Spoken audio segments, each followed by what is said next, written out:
What's up? It's your boy Gimpzilla coming at you with another gaming strategy video. This week we're covering the top 5 hero buildings in Majesty Gold HD. Now, please keep in mind Majesty's campaign has a number of scenarios, and these 5 units alone may not conquer every single quest, but these are my personal top 5 units that I use one of these on basically every mission. And with that, let's dive right in. Rangers are an exploration unit. These nimble characters naturally explore the map, reducing fog of war. No explore flags even required. Okay. Furthermore, this building can be built with a level 1 palace and should commonly be one of your first buildings you place in your kingdom. Okay. Their scouting provides more options to the player by revealing specific events much sooner than other classes, that might stay near the city unless paid by bounties. So, besides their exploration utility, the Ranger unit itself is a ranged unit, and personally, I feel has some of the best combat AI. Rangers will assist other melee characters, or most often be smart enough to flee from dangerous monsters. So, again, Rangers with their unmatched scouting ability and decent combat effectiveness places Rangers at the number 5 slot. Up next would be the Priestess unit. So if Rangers were popular for their scouting abilities, then the Priestess would be known for her defensive prowess.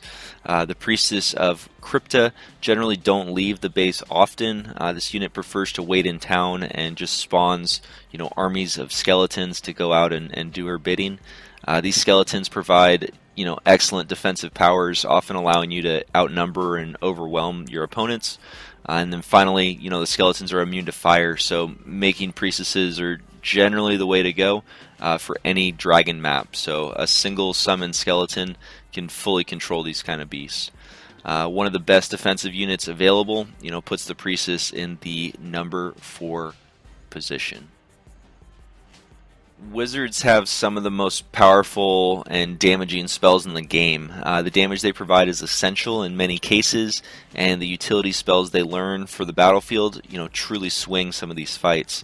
A well-timed invisibility spell cast from either the wizard or their towers could be the difference in your village surviving the Minotaur onslaught. So finally, the wizard is rather defensive, preferring to spend time around his guild or in the library learning. So having a powerful spellcaster, available for the largest enemy invasions is a must, and that is why the wizard is taking the 3rd slot. At number 2, we have a utility unit. I had to place the dwarves and the elves together on this list because these are exclusive upgrades. Making the dwarf tower makes you unable to produce any elves, and vice versa. So. However, regardless of the map, I normally have one of these 2 buildings in my village. The dwarves, they provide essentially the best defensive tower in the game, shooting massive ballistas that can commonly, solo dragons or worse in the field. Dwarves also work as builders, so a handful of hero dwarves can help your village expand into new territories, placing guardhouses, inns, buildings like that for your front lines, so that you can continue your battles forward.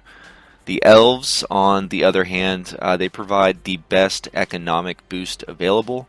Having these dancing elves in your marketplace will almost double your income from your best economic buildings. So whether I need the heavy defensive power of the dwarves or the economy boosting hymns from the elves, one of these guilds, it's going to find their way into my kingdom every single time. And for that reason, these 2, the dwarves and the elves, are going to take the number 2 spot. And finally, am I cheating? Again, it's another 2 units placed together for the number 1 slot, monks and paladins. They're both made available after you complete a Temple of Daros with a level 2 palace. Monks are built directly from the temple, whereas paladins can be trained from your warriors guild once you have your temple in place. Now this single building allows 2 units that can almost single-handedly win most games. Monks provide almost unmatched defensive power. They tend to sit in their temple normally and don't come out until the city is in danger.